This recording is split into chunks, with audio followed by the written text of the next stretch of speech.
नमस्ते सिलीगुड़ी।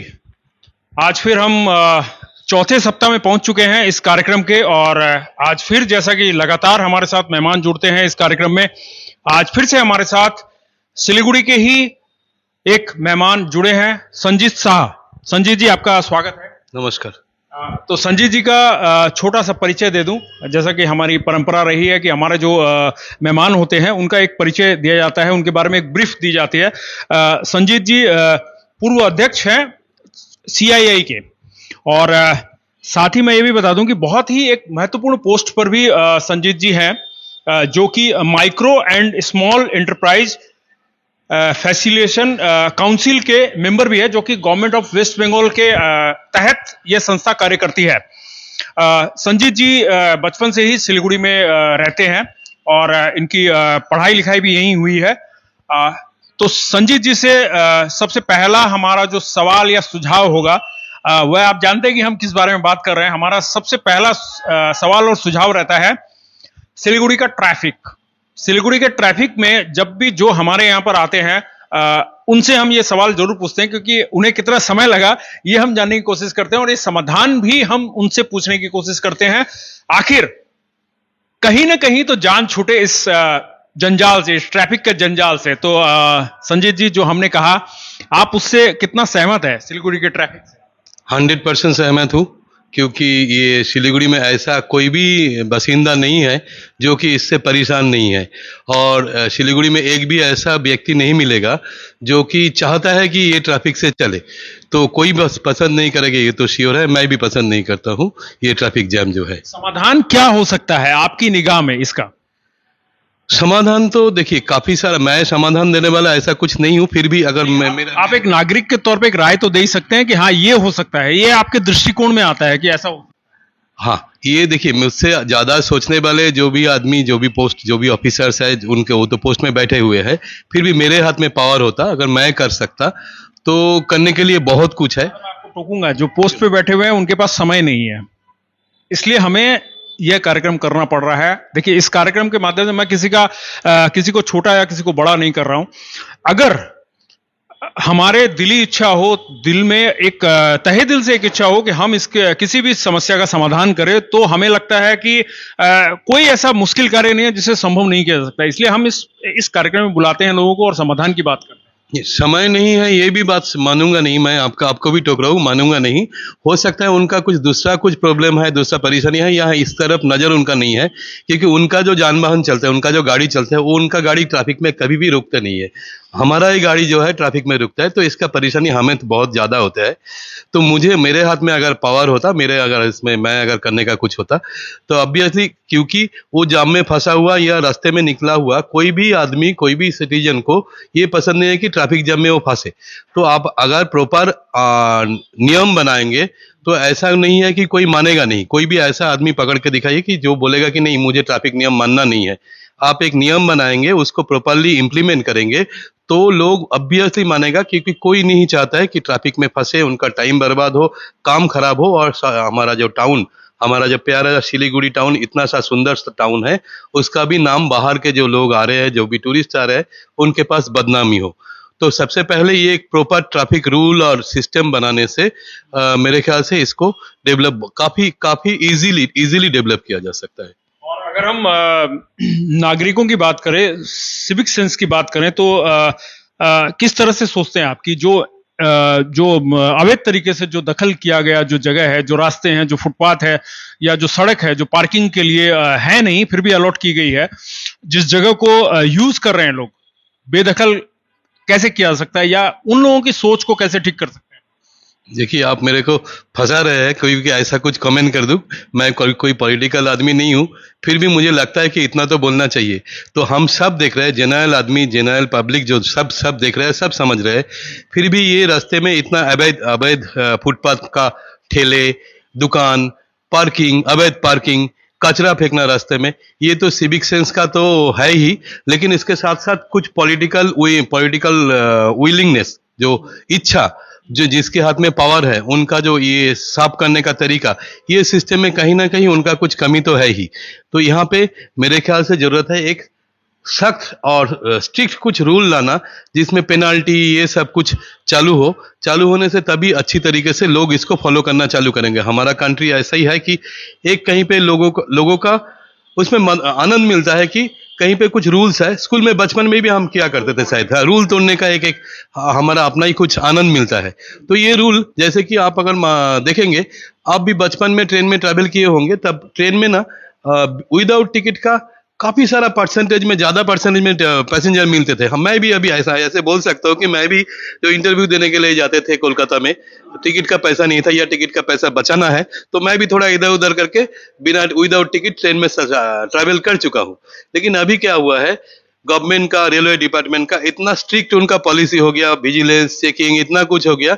अभी आप, हमारा तो छोड़िए, मैं देखा हूँ एकदम कुछ पैसेंजर जो कि विदाउट टिकट ट्रैवल कर रहा है, वो भी बहुत ही कम, मतलब एकदम ना के बराबर ही हो गया है। डर जो है उसके डर जो है वो दिखाना पड़े, वो समझाना चाह रहे हैं कि डर भी होना जरूरी है।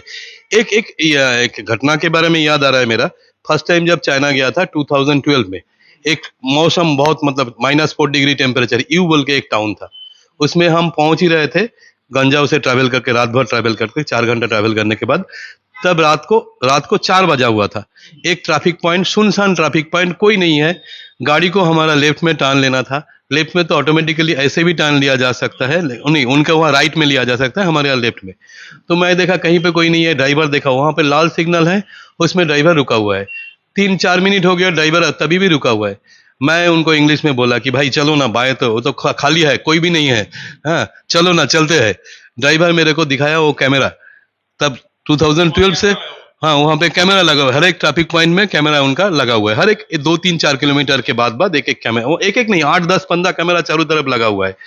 तो ऐसे वो ऐसा नहीं कि वो नहीं जाना चाहते, लेकिन उनका डर है, वो जाएगा तो कैमरा में पकड़ा जाएगा, काल उसका चालान आ जाएगा। तो ये है, इसके लिए बाहर का कंट्रीज में जो भी फॉलो करके चलता है, वो अपना ये इसके हिसाब से जाता है। उनका बहुत स्ट्रिक्ट रेगुलेशंस है। आप कचरा रास्ते में फेंकोगे तो उसका एक पेनल्टी आ जाएगा आपका घर में। पेनल्टी आपको, आप देखोगे कि कोई नहीं देखा, लेकिन आपका घर के सामने अगर कचरा फेंका हुआ है तो पेनल्टी आ जाएगा। हमारा टाउन में ऐसा कुछ है? हमारा टाउन में ऐसा कुछ नहीं है। कोई अपना घर सफा करके अपना घर के सामने दूसरे का बिल्डिंग के सामने कचरा जमा कर रहा है, फेंक रहा है। तो इसमें डर बोल के कोई कुछ भी नहीं है। सिलीगुड़ी में आप बहुत बहुत बड़ा प्रॉब्लम है, आपने नोटिस किया है कि नहीं किया? टाउन में, हम पाड़ा में जहां पे रहता है, सबका घर में बिल्डिंग प्लान होने के टाइम पे एक गैरेज दिखाना जरूरी है। 1 या 2 या 3 या 4 गैरेज दिखाता है। लेकिन आप दिखाइए आज के डेट में कितना आदमी गैरेज में अपना गाड़ी रखता है। काफी सारा आदमी जैसा है जो कि गैरेज के हिसाब से प्लान पास किया है, लेकिन गैरेज किराए पे दे दिया या दुकान खोल लिया, रास्ते में गाड़ी पार्किंग कर रहा है, रात भर गाड़ी रास्ते में पड़ा हुआ रहता है। तो आप हिलकाट रोड में, शेबोक रोड में या एसएफ रोड में कहीं पे गाड़ी आधा घंटे के लिए, 10 मिनट के लिए पार्किंग करने जाओ तो आपको 20 रुपया कम से कम देना पड़ता है। तो आप 12 घंटा, 24 घंटा, 7 दिन, महीना भर आप गाड़ी रास्ते के ऊपर पार्किंग करके रख रहे हो। बाकी लोगों का, सिविलियन लोगों का प्रॉब्लम आप क्रिएट कर रहे हो। तो आप उसका पार्किंग क्यों नहीं दोगे? क्योंकि आप जो गैरेज में गाड़ी नहीं रख के रास्ते में रख रहे हो, तो आप उस वहां से इनकम तो कर रहे हो। तो वो इनकम हम लोगों का परेशानी करके आप क्यों करोगे? तो उसका भी तो कोई कहीं ना कहीं एक रूल होना चाहिए कि भाई आप रास्ते में गाड़ी रखो, बेफिक्र रखो। अगर हम सीधी तौर पे बात करें, संजीत दा जो कहना चाहते हैं, यह कॉरपोरेशन अगर जो सड़क पर जो पार्किंग करें, गली मोहल्ले में जिनकी पार्किंग दिखाई हुई है, पार्किंग का प्लान पास किया हुआ है और उस पार्किंग को लोग व्यवसायीकरण कर रहे हैं, यानी कि दुकान को भाड़े में लगाकर या किसी भी व्यवसायीकरण में यूज करके अपनी गाड़ी को सड़क पर पार्क कर रहे हैं, उनसे जो पार्किंग का जो शुल्क है वह वसूला जाए, तो शायद कहीं ना कहीं इस समस्या का समाधान हो सकता है। बहुत बड़ी बात है। अगर इस पे अमल किया जाए तो एक तो एसएमसी को एक वाणिज्यिक लाभ होगा, एक आय का साधन बनेगा, और दूसरा है जो सिविक सेंस जिसकी जो हम बात कर रहे हैं, जो लोग नहीं मान रहे हैं, कहीं ना कहीं पनिशमेंट के कारण उसको मानेंगे। हाँ, इसके साथ साथ अवैध जो ठेले वाला, सब्जी वाला दुकानदार जो रास्ते पे लगा रहा है, उसको ठीक है, हमारा गवर्नमेंट ये अभी मेंटालिटी बना के रखा है कि हम लोग एम्प्लॉयमेंट को डिस्टर्ब नहीं करेंगे, ठीक है। लेकिन एक वो भी उसका बात है, एक आदमी 2 लाख रुपया किराया देके एक दुकान लेके बैठा है, उसी का फुटपाथ में वो सामान बेच रहा है, उसको कुछ नहीं देना पड़ रहा है। वहां से भी अगर कॉर्पोरेशन इसको रेगुलराइज कर दे, ठीक है, ट्रेड लाइसेंस भी लेना पड़ेगा, फूड सेफ्टी लाइसेंस, अगर कोई खाना बेच रहा है तो फूड सेफ्टी लाइसेंस लीजिए, उसका प्रॉपर हो रहा है कि नहीं चेकिंग कीजिए। उससे जो भी है एक रेंट जो भी है, फुटपाथ का भी कुछ रेंट बनता है या पार्किंग चार्जेस जो भी बनता है वो लीजिए। वो लेने के बाद अगर वो कर पाता है तो बिजनेस कीजिए। उसमें क्या होगा, बेकार का कुछ भी काम नहीं है, कुछ लगा के बैठे हैं, जगह को ऑक्यूपाई करके बैठे हैं। इसलिए जो ट्रैफिक का परेशानी, बाकी पब्लिक का परेशानी, टूरिस्ट का परेशानी, ये जो हो रहा है, ट्रैफिक मूवमेंट इतना स्लो हो रहा है। हमारा इतना बड़ा अच्छा डेवलपिंग टाउन है, आप एवरेज देखेंगे तो 5-6 किलोमीटर पर आवर के स्पीड से पहले से ज्यादा आप अचीव नहीं कर सकते हो टाउन के अंदर सब जाओगे। है एज आप बहुत स्लो भी पैदल चलेंगे तो भी 6 किलोमीटर तो आप आराम से ही चल पाओगे पैदल चलने से। तो ये ट्रैफिक परेशानी जब तक डेवलप नहीं किया जाता है, ट्रैफिक को स्मूथ नहीं किया जा सकता है, तब तक टाउन का फर्दर डेवलपमेंट मेरे ख्याल से पॉसिबल ही नहीं है। सिंपैथी आप दिखाइए, लेकिन इसके मतलब ये नहीं कि दूसरे के साथ अन्याय करके दूसरे एक के भला बनने के लिए 100 लोगों को आप अन्याय कर रहे हो। हाँ, आप किसी को खुश कर रहे हो, 50 आदमी को खुश कर रहे हो, उसके साथ साथ 50,000 आदमियों को या आपका सिटीजन को, जो नागरिक जो आपका टैक्स पेमेंट कर रहा है, उसका आप परेशानी में डाल रहे हो। तो ये थोड़ा बैलेंस होना चाहिए मेरे ख्याल से। मैं किसी पार्टी के खिलाफ नहीं बोल रहा हूँ, फेवर में नहीं बोल रहा हूँ, लेकिन as a general citizen, responsible citizen, मुझे लगता है कि मैं भी आइन जो है और सिविक जो रूल्स है उसको मैं फॉलो करूँ, और बाकी जो भी सिटीजन्स है, एजुकेटेड है, लोग अच्छा टाउन चाहता है, वो भी अपना ये जो आइन आप लाएंगे या रूल्स और रेगुलेशन जो चालू करेंगे, उसको लोग तहे दिल से खुशी से आपको स्वागत करेंगे और मानेंगे भी। हाँ, मान लीजिए पहले क्या था, ट्रेन में या जहीं पे भी कोई सिगरेट पी सकता था। अभी आज के डेट में आप जाइए, इंडिया का किसी भी स्टेशन में जाइए, नहीं कोने में जाके भी छुप के भी आप सिगरेट पीजिए, कोई आके ऐसे ही थप्पड़ लगा देगा आपको। कोई ट्रेन में चलने वाला ऐसे थप्पड़ लगा दे क्योंकि आप इलीगल काम कर रहे हो बोल के, you are not following the rule, आप क्रिमिनल हो। तो इसके चलते सिगरेट पीना भी ट्रेन में या स्टेशन एरिया में टोटल बंद हो गया है।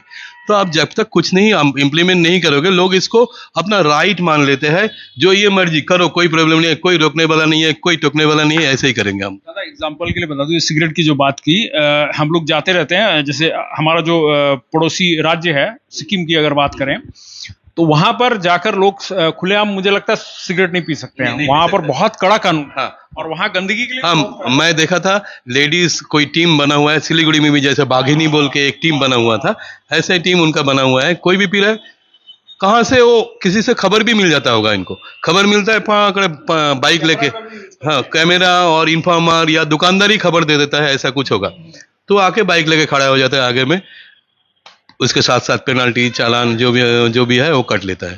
पेनल्टी तो अपने यहाँ पर भी एक बार मुझे सुनने में आया था कि कॉर्पोरेशन की ओर से जो खुलेआम धूम्रपान करने के लिए एक फाइन का हुआ था, कुछ लोगों का फाइन कटा भी था, मगर उसके बाद अभी वो स्थिति क्या है, वो जो नियम आया था उसकी स्थिति क्या है मुझे नहीं पता, लेकिन अभी तो खुलेआम लोग कर रहे हैं। विधान मार्केट में 1-2 जनों का चालान कटा था, उसके बाद ये मामला अब कभी भी सुनने में नहीं है। आपको भी ऐसी खबर है? सिलीगुड़ी में तो काफी सारा कुछ चालू हुआ था, जैसे कि प्लास्टिक कैरी बैग यूज करना, क्योंकि पानी का और ब्लॉकेज का ये सब का प्रॉब्लम है। ये कभी भी आइन तो है, रूल्स तो है, लेकिन इम्प्लीमेंटेशन करने वाला कोई नहीं है। थोड़ा सख्ती से अगर नहीं करेंगे तो कुछ भी नहीं होगा। बातों बातों में और एक चीज मेरे को याद आया, आपने ध्यान नहीं दिया, ये हमारा कचरा फेंकने का। ये मैं नहीं कहूंगा कि कॉर्पोरेशन अच्छा काम नहीं कर रहा है। कॉर्पोरेशन पिछला गवर्नमेंट के पिछला काफी साल के बाद अभी जो काम हो रहा है, बहुत अच्छा काम हो रहा है, रेगुलर साफ सफाई हो रहा है, लेकिन कॉर्पोरेशन भी करेगा तो कितना करेगा? हम पब्लिक हम अपना कचरा घर के बाहर फेंकते हैं, कॉर्पोरेशन का कचरे वाले को नहीं देते हैं, घर के सामने बहुत लंबा डाई करके रखते हैं। तो इसमें कॉर्पोरेशन बोलेगा, या काउंसिलर के साथ बात किया था, वो लोग बोलते हैं हम क्या करेंगे, हम तो अपना टाइम में कर ही रहे हैं, हफ्ते में 1 दिन साफ सफाई कर रहे हैं। तो उसके साथ साथ ये भी बोलना जरूरी है कि आप मान लीजिए आपका ऑफिस तो सफा कर रहे हैं, उसके साथ साथ आपका स्टाफ को भी तो बोल के रखे है कि भाई यहाँ पे थूकना मत, यहाँ पे ये फेंकना मत, आपके पास ये रखा हुआ है, इसमें आपको फेंकना पड़ेगा। तो पब्लिक के लिए भी, हम सिटीजन्स के लिए, सिलीगुड़ी वासियों के लिए भी आप ऐसा एक रूल चालू किए, आहिस्ते आहिस्ते लोगों का आदत बन जाएगा। तो अपना साफ सफाई, अपना टाउन का साफ सफाई हम ही रखेंगे आपके साथ हेल्प करके, ये भी होना चाहिए। सिटीजन को हेल्प करने की आवश्यकता है इसमें, और सिटीजन को अवेयरनेस की भी आवश्यकता है। साथ साथ 2 बातें जो आपने कही, उसमें से एक बात मैंने नोटिस की और मैंने देखा भी है, जो फुटपाथ पर जो स्ट्रीट फूड वाले होते हैं, उनके पास में आपने कहा लाइसेंस नहीं है, ये नहीं है, मगर आपको एक ताज्जुब की बात बता दूं कि मैंने नोटिस किया है कि जब हम लोग किसी भी ऑनलाइन डिलीवरी ऐप से जब हम सेलेक्ट करते हैं तो आपको ताज्जुब होगा इस बात का कि वो लोग अधिकांश जो फूड लाते हैं ना, उसमें आप देखिएगा उसमें सेलेक्ट करने का ऑप्शन भी है, वो है स्ट्रीट फूड वालों के यहाँ से लेकर आते हैं और ये पेमेंट भी उनको ऑनलाइन होता है। तो ये कैसे संभव है, ये सारी व्यवस्था कैसे संभव है कि जो ऑनलाइन डिलीवरी वाले हैं वो स्ट्रीट फूड वालों से, आपने जो कहा कि स्ट्रीट फूड वालों के पास में फूड लाइसेंस नहीं होता है, पहली बात। दूसरी बात, उनका बैंक अकाउंट नहीं है उस नाम से, उनके पास ट्रेड लाइसेंस नहीं है, उनके पास एड्रेस प्रूफ नहीं है, फिर उनको कैसे ऑनलाइन डिलीवरी का परमिशन मिलता है? ये भी एक बड़ी ताज्जुब की बात है। ताज्जुब की बात है, क्योंकि मैं देखा हूँ 99% फूड स्ट्रीट फूड वालों को मैं देखा हूँ कि उनके यहाँ लगे, मैं नाम नहीं बोलूंगा ऑनलाइन वालों का, लेकिन उनके यहाँ पर टैग लगे हुए हैं। ये तो ताज्जुब, ये तो प्रशासन को, एडमिनिस्ट्रेशन को देखना चाहिए। लेकिन मैं देखा हूँ चाउमीन बन रहा है, खुले ड्रेन के पास में खड़ा हुआ है, उसका चाउमीन भिगोने के लिए दिया है, मतलब वो गर्म करके खुले ड्रेन के ऊपर वो छलनी डाल के उसके ऊपर चाउमीन का ढाई लगा हुआ है। वो डिलीवरी होकर हाँ वहां से वो अपना बनाया, न तो वो सर्टिफाइड है, हाँ न उसके फूड का कोई गारंटी गारंटी है, कुछ भी नहीं है, हाइजीनिक है कि नहीं है, कुछ भी नहीं है। वो हमारे यहाँ और उसके ऊपर हमारा रास्ते के ऊपर बैठ रहा है, कॉर्पोरेशन का भी कुछ रेवेन्यू नहीं आ रहा है, उसके साथ हमारा सिटीजन्स का हेल्थ को लेकर खिलवाड़ी भी खिल्ली किया जा रहा है। जो जैसा मर्जी खाना बेच रहा है, उसमें देखने वाला कोई नहीं है। इस पर क्या होना चाहिए, आपको क्या लगता है? ये तो ऑब्वियसली समस्याएं बहुत है संजीत दा, अगर बात करें। और दर्शकों, हम आपको बता दें कि इस वक्त हमारे साथ संजीत शाह बैठे हैं, जो कि एक उद्योगपति हैं सिलीगुड़ी के, और संजीत शाह पूर्व अध्यक्ष भी हैं सीआईआई के, जो कि एक प्रतिष्ठित संस्था है इंडिया की। और साथ ही साथ बहुत सारे गवर्नमेंट के जो प्रकल्प हैं, या जो मान लीजिए आप कंज्यूमर के लिए जो प्रकल्प है, उनमें भी इनकी भागीदारी रहती है। और अच्छे स्पीकर भी है। यहाँ पर इनको थोड़ा सा समस्या हो रही है क्योंकि हिंदी लैंग्वेज में थोड़ी सी इनकी प्रॉब्लम आती है, मुझे पता है। बट क्योंकि ये कार्यक्रम हिंदी में है, जब बंगला में शुरू करेंगे तब भी संजीता को बुलाएंगे। तो संजीता, ये जो बात है, जो बातें हम कर रहे हैं, उस बात में कहीं ना कहीं ठीक है हम कर रहे हैं, मगर आपको नहीं लगता कि इस बारे में जो हमारे अभिभावक हम कह सकते हैं, क्योंकि जो हमारे नेतृत्व करता है, जो हमारे लीडर्स हैं, वो हमारे अभिभावक के तौर पे ही काम करते हैं। हम अपनी समस्याएं उनको बताते हैं, जन समस्याओं को जब उनके पास जाती है तो उन्हें वो आगे आकर देखते हैं। तो आपको नहीं लगता कि उन्हें भी कहीं ना कहीं, मैं किसी भी पार्टी पॉलिटिक्स की किसी इसकी बात नहीं कर रहा हूं, लेकिन हमें कम से कम आशा तो रहती है कि वो भी हमारी तरह सोचें। ऑब्वियसली वो सोचते भी होंगे, लेकिन हमारा क्या होता है, हमारा फैमिली में हम देखे हैं कि गार्जियन अकेला सब कुछ करेगा, ऐसा कोई नहीं मानता है कि गार्जियन अकेला ही सब कुछ मेंटेन करेगा। फैमिली में ज़्यादा मेंबर्स है तो गार्जियन क्या करता है, सबको लेके समझाता है, भाई ये मेरा घर का या मेरा ऑफिस का ये रूल है, ये रूल से ही चलना पड़ेगा आपको, नहीं तो आपको रहने में नहीं देंगे, तो सुधारो, नहीं तो हम आपको रहने नहीं देंगे, हम नहीं रहने देंगे। तो हमारा जो सिविक बॉडीज है, एडमिनिस्ट्रेशन है, ये हम लोगों का गार्जियन है या हम लोगों का नेता है, जो भी है लीडर है, हम ही चुने हैं, अपना पसंद का नेता चुन के हमने बिठाया आपको। तो ये आप खाली ऑफिशियली करना पड़ेगा, ये आपका टोटल अकेला का जिम्मेदारी, ऐसा कोई नहीं बोल रहा है। हम ऐसा नहीं कहते हैं, क्योंकि हम शुरुआत से इसको हमने इसको नाम दिया है नमस्ते सिलीगुड़ी। हम सिटीजन का ही ये दायित्व है, इसमें हम चर्चा करेंगे, इसमें हम चर्चा करते हैं, सुधार के बारे में हम खुद बात करते हैं, और हम चाहते हैं कि सिविक सेंस डेवलप हो लोगों में, ताकि एडमिनिस्ट्रेशन को दिक्कतें कम आए। तो ये जो मुहिम आपने चालू किया, ऐसा मुहिम जितना आगे चलेगा, लोगों का अवेयरनेस बढ़ेगा, सिविक सेंस, जैसे कि अभी आप एग्री होंगे मेरे साथ, आज हम रास्ते पे कचरा कूड़ा अभी भी फेंकते हैं, मैं भी फेंकता हूँ, मैं भी करते हैं हम, लेकिन फेंकते हुए है। लेकिन हमारा बच्चे, आपका घर के बच्चे, हमारा घर का बच्चे, आपका जो व्यूअर्स जो देख रहे हैं, उनका घर के बच्चे, जो कि मान लीजिए क्लास 1 से क्लास 9, 10, 11, 12 या कॉलेज जाते हुए बच्चे, वो लोग लेकिन अभी भी कचरे को लेके, या चॉकलेट खाया, चॉकलेट का प्लास्टिक लेके वो लोग ढूंढते हैं अभी भी। हम ही गार्जियन लोग हैं जो उनका ये आदत को बिगाड़ देते। फेंकना इधर ही फेंक दे, कोई प्रॉब्लम नहीं है, हम पानी पी के पानी का बॉटल बाहर रास्ते में छोड़ दिया, फेंक दिया। तो इसी से हम ही उन लोगों का आदत, थोड़ा सा सुधार करना पड़ेगा। संजीता, जो आप बोल रहे हैं, मैं माफ कीजिएगा, मैं संजीता को बीच बीच में टोक रहा हूँ, आप भी माफ कीजिएगा, क्योंकि ये मेरा काम ही है। एंकर का काम होता है कि बीच में टोक कर अपनी बात को भी आगे लाना। कल परसों ही जब लास्ट एपिसोड हुआ था, उसमें भी एक चर्चा हो रही थी कचरे वाला को लेकर। तो मैंने कहा था ये भी हमें सुधारने का विषय है कि जब एसएमसी का कॉरपोरेशन का जब जो कचरा लेने के लिए जो गाड़ी आती है उसको हम कचरे वाला बोलते हैं, मगर कचरे वाले हम हैं, वो सफाई वाला है। तो यहां पर क्या आपने भी उस समय जो उल्लेख किया था कि कचरे वाला आता है, तो हमको ये बदलना पड़ेगा, हमको इस लैंग्वेज को, इस भाषा को बदलना पड़ेगा कि कचरे वाला नहीं, सफाई वाला है, कचरे वाले हम हैं, हम कचरा करते हैं, उसको सफाई करने के लिए सफाई कर्मी आते हैं। तो यहां क्या है, ट्विस्ट है, बातों का ट्विस्ट है और समझने का, इसी में हमारे जो आने वाली पीढ़ी है उसको भी समझने की जरूरत है। हमें उन्हें समझाना, कैसे समझाना, ये भी हमें सीखना पड़ेगा। और एक मजे की बात अभी याद आया, आप नोटिस किए होंगे हम लोग जाते हैं फॉरेन कंट्रीज में, हम सब में से काफी लोग जाते हैं फॉरेन कंट्रीज में। जाते ही हम प्लेन से, फ्लाइट से उतरते ही एयरपोर्ट के बाहर जब पैर रखते हैं, तब से हम सब बहुत कॉन्शियस हो जाते हैं। हम कहीं पे फेंकते नहीं है, कहीं पे थूकते नहीं है, एकदम पूरा साफ बन जाते हैं।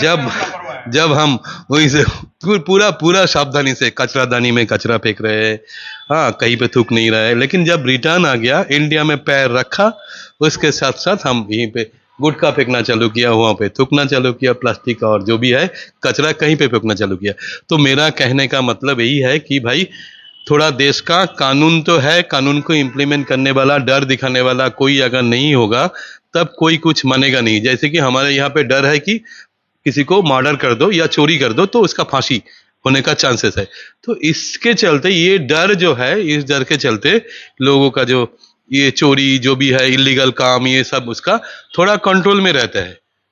और गवर्नमेंट भी है, पुलिस भी है, एडमिनिस्ट्रेशन है, वो देख के रखता है। तो ये भी यहाँ पे भी थोड़ा अवेयरनेस के साथ साथ स्ट्रिक्ट रूल और इम्प्लीमेंटेशन भी जरूरत है। नहीं तो ये अवैध पार्किंग, जहां मर्जी दुकान खोल लेना, ट्रैफिक का जो भी है, जो मर्जी जैसे मर्जी जहां मर्जी चले, वो भी थोड़ा बंद होगा। संजीता बता रहे हैं कि थोड़ी सख्त कार्रवाई की आवश्यकता है, जिसकी वजह से लोगों में डर पैदा होता है और डर के कारण लोग कहीं ना कहीं सुधार की ओर आते हैं। क्योंकि संजीता ने कहा कि हम जब विदेशों में जाते हैं तो वहां पैर रखने के साथ साथ हमारे अंदर में एक अलग मानसिकता पैदा होती है, हम एक अलग सुधारवादी नीति पे आ जाते हैं, हमसे बेहतर कोई नहीं होता है, हम अपने आप को एक अच्छा सिटीजन बताने की कोशिश करते हैं। लेकिन कहां पर, विदेशों में।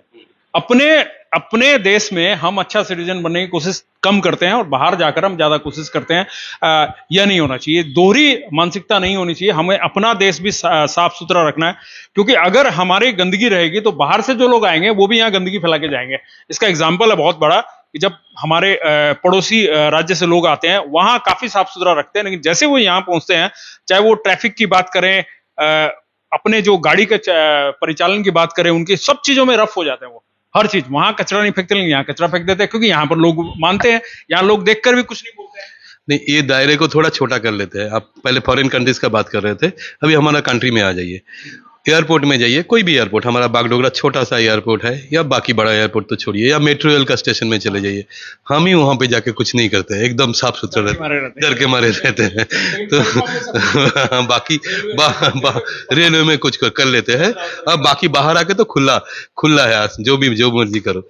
तो इसका पब्लिक अवेयरनेस के साथ साथ जानबूझ के बदमाशी किया जा सकता है। थोड़ा वही बोला कि रूल ब्रेक करने का जो मजा है, वो अलग ही मजा है। वो हम शायद बचपन से हमारा बैक ऑफ द माइंड, हमारा बिलीफ में, नहीं तो रूल जो फॉलो करते हैं वो मतलब वो बुद्धू है, उसका दिमाग में कुछ नहीं है, वो सादा सीधा आदमी है, उसको तो चलेगा, कुछ नहीं होगा तेरा। तो हम जो रूल ब्रेक करके चलो, ऐसा करके ये बचा लिया, वो कर लिया, तो उसमें शायद मेरा बहादुरी उसमें दिखाई देता है। तो ये जो सिस्टम, ये बिलीफ सिस्टम, इसको चेंज करना पड़ेगा। चेंज हमारा बच्चे लोग भी कर सकते हैं हमें, क्योंकि they have got the ability. उनका वो जो है थॉट प्रोसेस है अभी भी एकदम प्योर है, क्लियर एंड प्योर है। तो पब्लिक अवेयरनेस, उसका इम्प्लीमेंटेशन ये बहुत जरूरी है। हम लोगों का हमारा जो टाउन है उसको, ये जो रोज का झंझट और गंदगी और ये कंजेशन, बदनामी, ये सबसे बचाने के लिए एडमिनिस्ट्रेशन के साथ साथ सिटीजन का। तो ये है हमारे साथ संजीत शाह, जो कि पूर्व अध्यक्ष है CII के और एक उद्योगपति है। आज हमारे साथ शो में है। हमारे शो का नाम तो आपको पता ही होगा, अमृत भोग राइस। नमस्ते सिलीगुड़ी, जो कि हमारी एक पहल है, हमने कोशिश की है जिसके अंदर हम यहाँ के जितने सिटीजन हैं, यहाँ के जो नागरिक हैं, जो सिलीगुड़ी से प्यार करते हैं, जिन्हें सिलीगुड़ी से लगाव है, वह सिलीगुड़ी के बारे में बेहतर और कैसे विकसित हो सके, विकसित सिलीगुड़ी और कैसे विकसित हो सके, और कैसे साफ सुथरा हो सके, और कैसे, सबसे बड़ी बात है ये जो ग्रीन सिलीगुड़ी हमने जो लिखा हुआ है ग्रीन में, ये ग्रीन कैसे लेके आए संजीता, अगर हम इसकी बात करें, क्योंकि आप भी बचपन से रह चुके हैं सिलीगुड़ी को, आपने देखा है पूरा ग्रीन, एक अपने आप में एक सांस लेता हुआ सिलीगुड़ी आपने देखा है, मगर आज पेड़ों की संख्या बहुत कम है। इसको हम मानते हैं कि विकास के कारण होगा, वो जायज है कि जितना विकास होगा उतना कहीं ना कहीं पेड़ों का पतन हो रहा है, लेकिन पेड़ों को वापस से इसको हम कैसे बैलेंस कर सकते हैं? एक उद्योगपति होने के नाते भी आप क्या कहेंगे, कैसे उपाय है इसका? सेंट्रल सिलीगुड़ी जो है, अगर हार्ट ऑफ द सिलीगुड़ी की बात करें, टाउन की बात करें, तो यहाँ पूरी तरह से पेड़ों का कमी देखी जा रही है।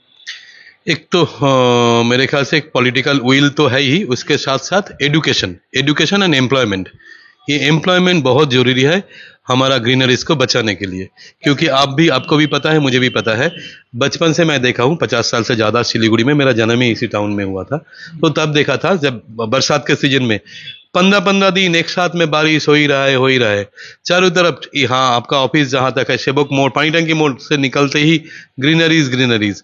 हाँ, तो अभी जो है फॉरेस्ट, अब अभी गूगल मैप से आप दिखाई जा सकता है, फॉरेस्ट जहाँ पे बोल के एलोकेटेड है, वहाँ पे फॉरेस्ट गूगल से देखने से मिलेगा कि कुछ भी नहीं है, फॉरेस्ट बहुत कम होते जा रहा है।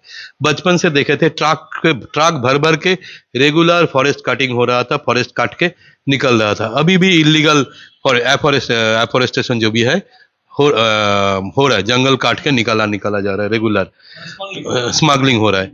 तो और क्या है, अभी मेरा जो फैक्ट्री है थोड़ा फॉरेस्ट के साइड का एरिया में है, वहां पे भी अभी भी देखता हूँ कि जलाने के हिसाब से कम हर रोज हर एक गली से निकलता हुआ कम से कम 50-50 करके जो औरतें, बूढ़े, बच्चे बंडल लेके निकल रहे हैं। वो लोग तो लेके जा रहे हैं जलानी बोल के, लेकिन एक्चुअली अंदर में फॉरेस्ट काट रहा है, काट के रेगुलर जमा करके थोड़ा करके निकाल ही रहा है इसका। तो ये गवर्नमेंट का विल, गवर्नमेंट का पावर, और इसके साथ साथ एम्प्लॉयमेंट, क्योंकि इन लोगों के पास एम्प्लॉयमेंट नहीं है, वो 200-300 दिन भर जंगल में जाके 200-300 का लकड़ी लेके बेचता है, उससे उनका पेट चलता है। तो इसको रोकने के लिए खाली बोलूंगा कि रूल्स, एडमिनिस्ट्रेशन, प्रशासन, सख्त पहरा, इससे खाली काम नहीं चलेगा, इनका एम्प्लॉयमेंट, हालांकि बहुत सारा काम हो रहा है गवर्नमेंट का भी फॉरेस्ट विलेजर्स को लेके, उनका होम स्टे, उनका एम्प्लॉयमेंट जनरेशन का काफी सारा काम हो रहा है। लेकिन सच में बोले तो पिछला 10-15 साल में गवर्नमेंट, अभी का जो गवर्नमेंट अर्बनाइजेशन को लेके, इंडस्ट्री को लेके, बाकी हेल्थ को लेके जितना काम किया है, ये फॉरेस्ट को लेके हमारा नजर में नहीं है, या मेरा कमी है कि मेरे पास खबर नहीं है कि फॉरेस्ट को लेके उतना काम देखने को नहीं मिल रहा है कि डेवलपमेंट का काम तो जारी है। हाँ, लेकिन फॉरेस्ट बढ़ाने का जो काम है, फॉरेस्ट जो काट के निकल के लेके गया था, जो अभी अर्बनाइजेशन के अंदर चला जा रहा है, तो फॉरेस्ट को भरपाई करने का, बैलेंस करने का वो वाला एक्स्ट्रा मुहिम कुछ भी मुझे नजर में नहीं आया। हाँ, हो सकता है लाखों का प्लांटेशन आप बोलेंगे फॉरेस्ट में किया जा रहा है, प्लांटेशन, बहुत सारा प्लांटेशन, लेकिन ये सेम एक ही साथ में अभी फिर वही बात है कि सिटीजन को भी अवेयर होना पड़ेगा, हमारा जो नागरिक जो है उनको अवेयर होना पड़ेगा, उसके साथ एडमिनिस्ट्रेशन का साथ, दोनों मिलके ही इसको आगे बढ़ाया जा सकता है। फॉरेस्ट का विलेजर्स का, फॉरेस्ट एडजेसेंट जो विलेजर्स है उनका डेवलपमेंट, उनका एम्प्लॉयमेंट, एजुकेशन, उसके साथ साथ गवर्नमेंट का जितना डिफॉरेस्टेशन हो रहा है उसका, फॉरेस्ट का भरपाई का भी अरेंजमेंट करना पड़ेगा।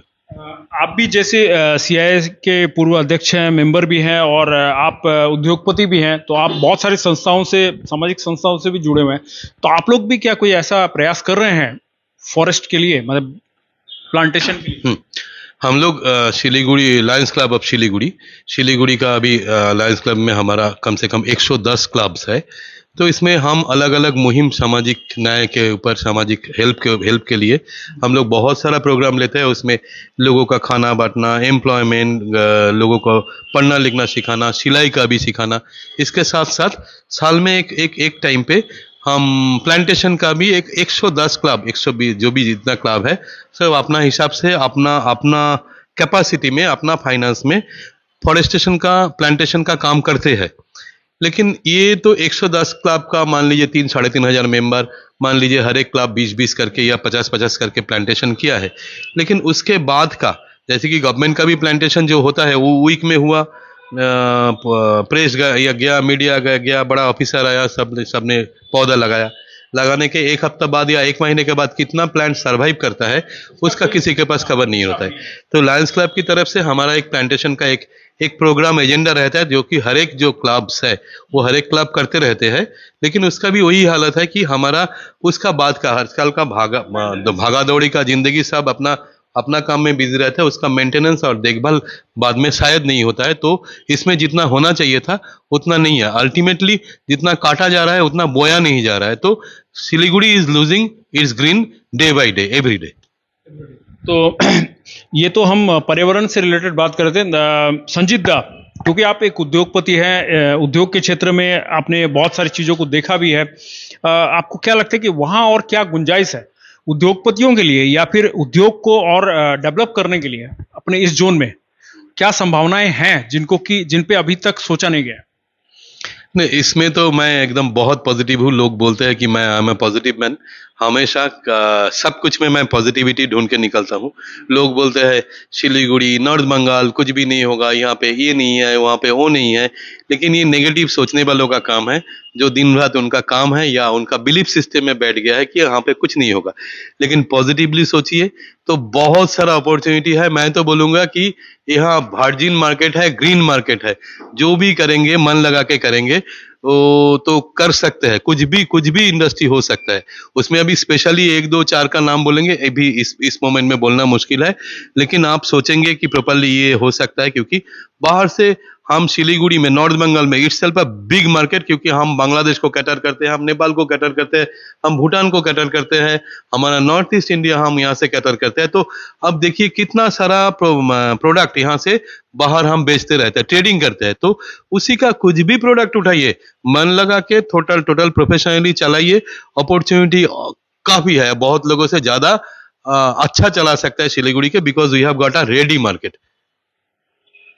तो आपका कहना है कि ये पूरा रेडी मार्केट है। लेकिन संजीता, मैं बात कुछ और कर रहा था। मैं ये बोलना चाह रहा था कि उद्योग यहाँ काफ़ी है, यहाँ इंडस्ट्रियल एस्टेट भी है, बहुत सारे उद्योग हैं यहाँ पर, बड़े बड़े उद्योग। लेकिन उनमें और क्या सुविधाओं की गुंजाइश है, मतलब और क्या सुविधाएं चाहिए जिन पर कि आप लोग बात करते रहते हैं अक्सर, क्योंकि आप इतनी बड़ी संस्था के साथ है, सीआईआई के साथ है, चैम्बर ऑफ कॉमर्स के साथ है। तो क्या सोच है जहां पर आप लोग बार बार सरकार से गुहार लगाते हैं, या फिर आप लोग खुद ही प्रयास करते हैं कि ये सुविधा हो तो और बेहतर हो सकता है ये उद्योग? नहीं, इसमें आपके साथ असहमत हो जाऊंगा मैं, क्योंकि प्रेजेंट जो गवर्नमेंट है इंडस्ट्री के लिए बहुत अच्छा काम किया है। ऐसा कुछ भी अभी नहीं है कि हम इंडस्ट्री ओनर्स चाहते हैं, गवर्नमेंट की तरफ से नहीं आया। इंडस्ट्रियल एस्टेट काफी सारा प्रोवाइडेड किया गया है, हालांकि उसमें जमीन अभी भी खाली है, इंडस्ट्री बिठाने के लिए जगह खाली है। एंटरप्रेन्योर चाहिए जो आगे आएगा, आके बोलेगा कि हम बिजनेस इंडस्ट्री चालू करेंगे। इसके साथ गवर्नमेंट ऑफ वेस्ट बंगाल का एक बहुत अच्छा इंसेंटिव स्कीम है, जो मैं बोलूँ आपको पूरा इंडिया में किसी भी गवर्नमेंट के पास इतना अच्छा इंसेंटिव पॉलिसी नहीं है। आप किसी भी प्रोडक्ट का इंडस्ट्री लगाइए, गवर्नमेंट आगे आके बोलेगा भाई आप इंडस्ट्री लगा रहे हो, हमारी तरफ से रखो, आपका 25% जो मशीनरीज का खर्चा हुआ है हमारी तरफ से, गवर्नमेंट की तरफ से 25% आपका दे देगा गवर्नमेंट। इसके सही बात है, मैंने 25% गवर्नमेंट दे रही है। आप 5 करोड़ का अगर मशीनरीज खरीद रहे हो तो गवर्नमेंट आके आपको 1.25 करोड़, 1 करोड़ 25 लाख रुपए आपको फिर ऐसे गिफ्ट में देके जाएगा। आपका कोई रिलेटिव देगा, पिताजी माँ पिताजी छोड़कर, और बाकी कोई देगा नहीं देगा, जनरली गवर्नमेंट दे रहा है। उसके साथ साथ आप बैंक से लोन लेके बिजनेस कर रहे हो तो लोन का भी जो इंटरेस्ट बनता है उसका भी 50% गवर्नमेंट से इंसेंटिव बोलते हैं हम आपको, क्योंकि आपने अच्छा बिजनेस कर रहा है, एम्प्लॉयमेंट जनरेट कर रहे हो, चलिए 50% उसका भी सब्सिडी है, उसका इंसेंटिव भी है। इसके साथ साथ बाकी और कुछ इंसेंटिव्स है, लेकिन जो जाने उसके लिए बहुत कुछ, जो नहीं जानता है कोसते रहता है कि हम नहीं करते। लेकिन इससे ज्यादा इंसेंटिव कि आप आइए, प्रोत्साहन कौन देगा, कैसे देगा।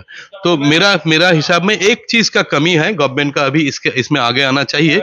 हमने कभी आगे नहीं किया, इसके बारे में गवर्नमेंट को नहीं बोला। बाहर का कंट्रीज में देखा कि गवर्नमेंट का एक इंक्यूबेशन सेंटर नहीं, एक टेक्नोलॉजी सेंटर टाइप का रहता है, जिसमें दोज हु आर इंटरेस्टेड, उसमें एक रेडी बैंक टाइप का उसमें पैसा नहीं, उसमें आपको आइडिया दिया जाएगा। ये आइडिया है, इसको कर सकते हैं, इसका प्रोजेक्ट वैल्यू इतना है, ये कर सकते हो, ये कर सकते हो। आप मेरे को बोले, मैं तो बिना रिस्पॉन्सिबिलिटी का बोल दिया चलिए आप पापड़ का फैक्ट्री लगा दीजिए, आप कपड़ा का फैक्ट्री लगा दीजिए, वो नहीं। नया टेक्नोलॉजी के साथ, इनोवेशन के साथ, नया कुछ का ऐसा बैंक लगा हुआ रहता है। जैसे कि चाइना आज एक 100 प्रोडक्ट निकाल दिया, वो मार्केट में घिस गया, पिट गया, उसके बाद फिर नया 100 प्रोडक्ट का लाइन आप उसका लगा हुआ है।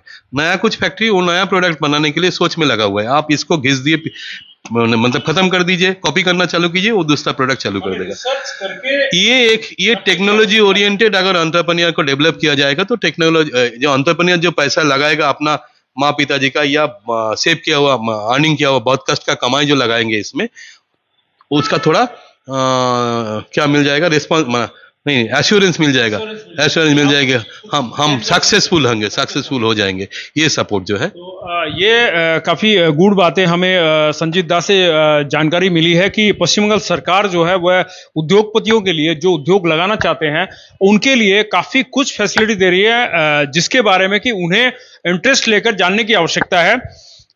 जिस तरह से संजीत दा ने बताया कि अगर कोई 5 करोड़ की अगर प्लांटेशन या मशीनरी बैठा रहा है तो उसमें 1.225 करोड़ गवर्नमेंट की तरफ से उन्हें दिया जाता है, ताकि उन्हें प्रोत्साहन मिले। और भी ऐसी काफी योजनाएं हैं जो पश्चिम बंगाल सरकार द्वारा चलाई जा रही है। दादा, इस पूरी जानकारी के लिए, मतलब इन सब चीजों की जानकारी के लिए, अगर कोई उद्योग में आना चाहता है, कोई व्यवसाय में आना चाहता है, उद्योगपति बनना चाहता है या इस तरह के इंडस्ट्री लगाना चाहता है, तो कहां से पूरी जानकारी ले सकता है? थोड़ा इस पे ब्रीफ करेंगे।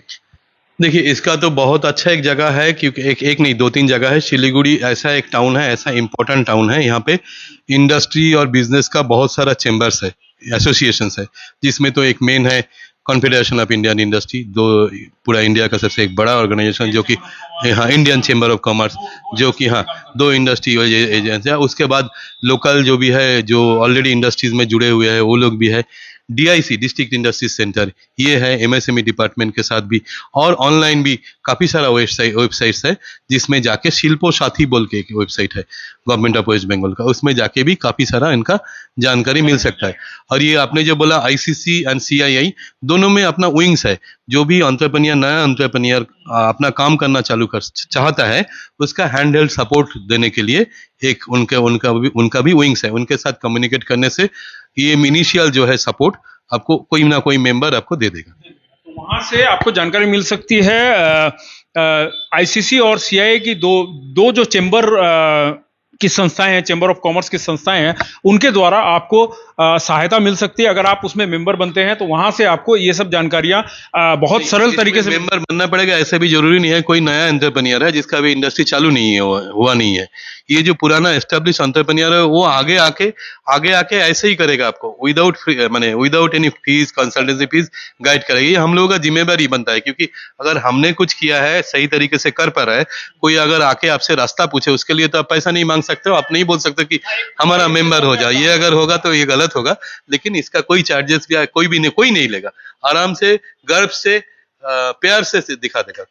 तो ये हमारे साथ संजीत दा बने हुए हैं। काफी अब कम समय बचा है इस कार्यक्रम में। जैसा कि हम लगातार कहते आए हैं, लगभग 40 मिनट होने वाले हैं और 5 मिनट का समय लेंगे।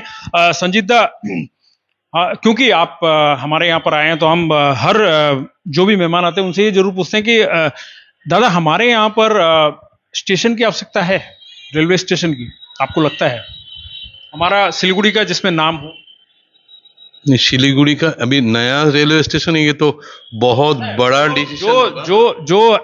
जो ढांचा है, ऑलरेडी जो ढांचा है उसमें अभी सिलीगुड़ी इतना बड़ा टाउन और इम्पोर्टेंट टाउन, इसका कोई डिनाई नहीं कर सकता है कि Siliguri is too much important town in entire north east India. चारों तरफ से जियोग्राफिकली टू ये जो सामरिक जो इसके हिसाब से भी, तो इसका अभी अपना नाम का, जैसे कि एक एयरपोर्ट भी चाहिए था, ऐसा एक अपना रेल स्टेशन भी चाहिए था। अभी भी टिकट बनता है बागडोगरा के नाम पे, सिलीगुड़ी नाम का कोई एयरपोर्ट नहीं है, और ऐसे ही सिलीगुड़ी नाम का सिलीगुड़ी नाम का कोई स्टेशन नहीं है। तो ये एक बनना एक चाहिए, क्योंकि इसमें हम लोकल कनेक्टिविटी, मान लीजिए सिलीगुड़ी को भी, सिलीगुड़ी के आसपास का भी जो भी एरिया है, डेली पैसेंजर जो है उनका भी सुविधा होगा, ट्रेन से डेली पैसेंजर ही, लोकल टूरिस्ट का भी सुविधा होगा कि नज़दीकी एरियाज में ट्रैवल करने के लिए और टूर करने के लिए। तो Siliguri deserve its own station. तो संजीता का भी मानना है कि सिलीगुड़ी को इसकी अपनी एक रेलवे स्टेशन की आवश्यकता है। बहुत सारी ऐसी बातें हैं। खैर आज काफ़ी समय चला गया है, हम एक बार फिर से बुलाएंगे संजीता को, कोशिश करेंगे। लेकिन आज चलते चलते जो बातें हुई इसमें से कुछ बहुत ही महत्वपूर्ण बातें आई, जैसे कि एक तो संजीता ने हमें एक सलाह दी, इस कार्यक्रम के दौरान एक सुझाव दिया है कि जो अवैध तरीके से पार्किंग कर रहे हैं और अपनी पार्किंग की जो जगह है, जो स्थान है, उसका व्यवसायीकरण कर रहे हैं, उन पर कहीं ना कहीं प्रशासन को सुध लेने की आवश्यकता है, उन पर पार्किंग शुल्क इंपोज करने की आवश्यकता है। यह हम नहीं कह रहे हैं कि कैसे होगा, यह एक सुझाव है इनका, क्योंकि ये एक उद्योगपति हैं, सिलीगुड़ी के रहने वाले हैं, इनकी अपना दृष्टिकोण है जिसके कारण कहीं ना कहीं हमारी जो सड़कों की जो परिचालन की जो व्यवस्था है, यातायात व्यवस्था है, उसमें सुधार आ सकता है। बहुत सारी ऐसे बातें इन्होंने महत्वपूर्ण बातें कही हैं। तो आप इस पूरे वीडियो को अगर आप नए सिरे से देख रहे हैं तो पूरे वीडियो को देखिएगा, इसमें काफी कुछ ऐसी बातें हैं जो हमारे शहर के लिए सुझाव के रूप में कार्य कर सकती है। चलते चलते संजीता, अब हम कहना चाहेंगे नमस्ते सिलीगुड़ी कह के आप हमारे दर्शकों से रूबरू होकर अगर कुछ कहना चाहते हैं, क्योंकि हमारे दर्शक सिर्फ सिलीगुड़ी ही नहीं पूरे विश्व भर से देखते हैं, पूरे पश्चिम बंगाल से देखते हैं, पूरे देश में देखते हैं और यहाँ आते हैं, क्योंकि ये एक ट्रांजिट पॉइंट है, इसे टूरिस्ट पॉइंट बनना है। यह भी एक समय के गर्भ में छिपा हुआ है कि कब बनेगा, कब हम लोग इसके ऊपर में सचेत होंगे। इसमें प्रशासन और जो लोकल बॉडीज है सबको मिलकर कार्य करना होगा। यह तो भविष्य की बात है, हम एक नेक्स्ट एपिसोड में आपसे बात करेंगे। अभी आप क्या कहना चाहते हैं, आप कह सकते हैं। छोटा सा पॉइंट एक ऐड करना चाहूंगा, जो पार्किंग के बारे में अवैध जो रात भर दिन भर गैरेज किराए पे देके पार्किंग करते हैं, इनके लिए कलेक्शन का बहुत अच्छा सिस्टम हो सकता है। जो हमारा घर घर में जाके वो कचरा कलेक्ट करके लेके आता है, बहुत बेचारा बहुत कम सैलरी में काम करता है। अगर उसको वो जिम्मेदारी दिया जाए, पाड़ा में एरिया में किस किस का गाड़ी घर के बाहर रास्ते में खड़ा हुआ रहता है, तो अपना सुबेरे जाके या महीने का जितना दिन उनका था वो एक पकड़ा के वहाँ से वो फीस कलेक्ट करके लेके आएगा। उसमें अपना एक कमीशन भी रहेगा, मान लीजिए 10-20%, बाकी कॉर्पोरेशन का खाते में जाएगा। वो बेचारी बहुत सीरियसली काम करेगा, क्योंकि उनका वो 10-20 रुपया जो भी है उनके लिए बहुत इंपॉर्टेंट है। तो ये बहुत अच्छी तरीके से कलेक्शन किया जा सकता है, इसमें रेवेन्यू इनकम हो सकता है। वो अवैध पार्किंग का जो रास्ता रोक के लोगों का परेशानी करके कर रहा था, उनका भी थोड़ा कम हो सकता है। बाकी आपने जो कंक्लूडिंग रिमार्क बोला, बहुत बहुत धन्यवाद संजय जी आपको। आपने मेरे को काबिल समझा, यहाँ पे बुलाया, बात किया, मेरे पास भी कुछ राय हो सकता है ये समझा, इसके लिए बहुत ही आभारी हूँ आपका। और इसके साथ साथ बोलना चाहता हूँ, एडमिनिस्ट्रेशन, गवर्नमेंट या किसी भी एंटरप्रेन्योर, कभी भी किसी दिन मुझे लगे कि मेरा कुछ सलाह उनका काम आएगा, कैसे भी किसी भी तरीके का काम आएगा, तो आई एम ऑलवेज अवेलेबल, कभी भी रेडी हूँ, बुलाइए, मैं हाजिर हो जाऊंगा। धन्यवाद संजीता। संजीता ने काफी अच्छी अच्छी बातें कही हमसे और हमारे खबर समय के कार्यक्रम अमृत भोग राइस द्वारा प्रस्तुत नमस्ते सिलीगुड़ी में आए और बहुत बेहतरीन बातें की, बहुत अच्छे सुझाव दिए। एक नागरिक के तौर पर इनके जहन में इनके जो विचार थे उन्हें हमारे इस प्लेटफॉर्म के द्वारा प्रकट की संजीता ने। हम इसके लिए आभारी हैं संजीता के। संजीता एक उद्योगपति हैं और काफी बिजी पर्सन है, उसके बावजूद भी इन्होंने आज हमें जो समय दिया उसके लिए हम दोबारा इनका तहे दिल से शुक्रिया अदा करते हैं। और हम चाहेंगे कि इसी तरह से ये जो सुझाव है और जो इन्होंने अपील की है कि कोई भी अगर उद्योग लगाना चाहता है, इंडस्ट्री लगाना चाहता है या किसी भी तरह की सुविधा के लिए इनसे बात कर सकता है सीधे तौर पे। संजीता सोशल मीडिया पे भी अच्छे खासे अपना प्रेजेंस रखते हैं। अगर आप कि कोई भी समस्या हो या किसी भी बारे में सुझाव लेना चाहते हो तो आप हमारे इस लाइव सेशन के दौरान, इस लाइव सेशन के ऊपर में कमेंट कीजिएगा। संजीता जरूर उसको आपका जवाब देने की कोशिश करेंगे या आपसे संपर्क करने की कोशिश करेंगे, क्योंकि हम सीधे तौर पे इस कार्यक्रम के द्वारा आपको इनका नंबर प्रोवाइड नहीं कर सकते हैं, कुछ प्राइवेसी की बात होती है। इसलिए आपको अगर आवश्यकता हो इंडस्ट्री से रिलेटेड कोई भी जानकारी की तो आप हमारे कमेंट सेक्शन में कमेंट कीजिए और यूं ही हमारे हर कार्यक्रम को सपोर्ट करते रहिए, प्यार करते रहिए और देखते रहिए हर समय खबर समय। धन्यवाद।